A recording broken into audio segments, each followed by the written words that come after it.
Ay mga ka-neighbors, may surprise ako sa inyo. Hinanap ko siya. Akala ko nasa likuran ko siya kasi siya pag nakaupo ako, nasa likod ko siya. Lagi siyang nasa likod ko, sa gilid ko. Nagdami ko kasing kausap sa phone. Parang tuloy-tuloy. Kasi nung tapos na yung usapan ko sa ano ko, hinanap ko siya, nilingon ko. Sabi ko, wala si Knuckles, hinanap-hanap ko. Ngayon mga ka-neighbors, ito siya. Charan! Tulog na tulog. Kinaskas pa yung sapin ng kutso namin. Ito siya mga ka-neighbors. Wala siyang pakialam. Sarap talaga ng tulog niya mga ka-neighbors. Oh. Maulan pa mga ka-neighbors. So, ayan siya ngayon.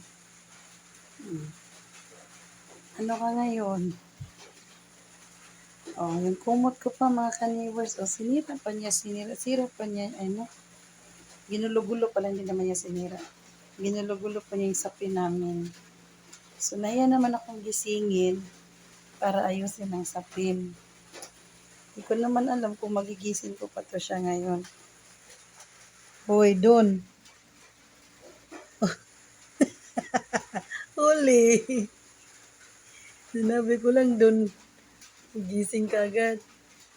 O, tulog ka na pala eh. Sana di mo naman kinaskas yung sapin natin.